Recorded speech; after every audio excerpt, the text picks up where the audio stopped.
Capítulo 4 – Princípio Vital. Seres orgânicos e inorgânicos. Os seres orgânicos são aqueles que têm em si uma fonte de atividade íntima que lhes dá a vida, nascem, crescem, reproduzem-se e morrem, são providos de órgãos especiais para a realização dos diferentes atos da vida, apropriados às suas necessidades de conservação. Deles fazem parte os homens, os animais e as plantas. Os seres inorgânicos são todos aqueles que não têm nem vitalidade, nem movimentos próprios e que são formados pela agregação da matéria, tais como os minerais, a água, o ar, etc. Pergunta número 60.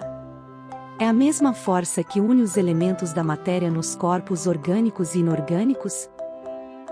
Sim, a lei da atração é a mesma para todos.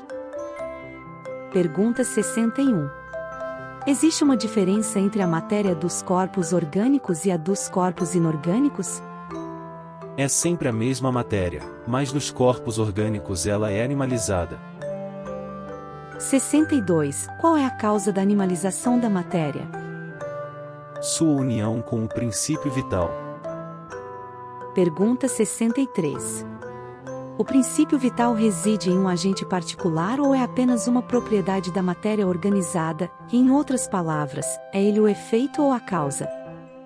É tanto um quanto o outro. A vida é um efeito produzido pela ação do agente sobre a matéria. Esse agente, sem a matéria, não é vida, da mesma forma que a matéria não pode viver sem ele. Ele dá vida a todos os seres que o absorvem e assimilam.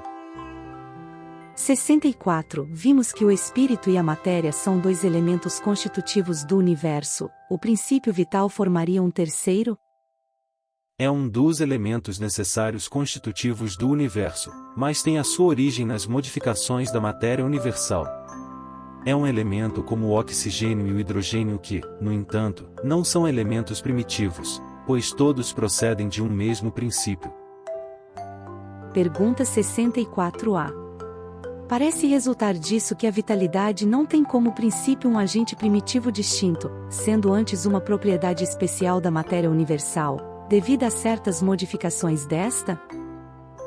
Essa é a consequência do que dissemos. 65. O princípio vital reside em um dos corpos que conhecemos? Ele tem sua origem no fluido universal, é o que se chama de fluido magnético ou fluido elétrico animalizado. É o intermediário, o laço entre o espírito e a matéria. Pergunta 66. O princípio vital é o mesmo para todos os seres orgânicos? Sim, modificado segundo as espécies. É ele que lhes dá movimento e atividade e os distingue da matéria inerte, pois o movimento da matéria não é a vida, ela recebe esse movimento, não o produz. Pergunta 67. A vitalidade é um atributo permanente do agente vital, ou melhor, essa vitalidade se desenvolve com o funcionamento dos órgãos. Desenvolve-se com o corpo. Não dissemos que esse agente sem a matéria não é a vida? É preciso que ambos se reúnam para produzir a vida. Pergunta 67A. Pode-se dizer que a vitalidade está em estado latente quando o agente vital ainda não está unido ao corpo? Sim, é isso. O conjunto de órgãos constitui uma espécie de mecanismo que recebe seu impulso da atividade íntima ou princípio vital que neles existe.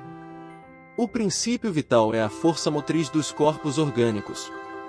Da mesma forma, o agente vital dá a impulsão aos órgãos, a ação destes mantém e desenvolve a atividade do agente vital, mais ou menos como o atrito desenvolve o calor.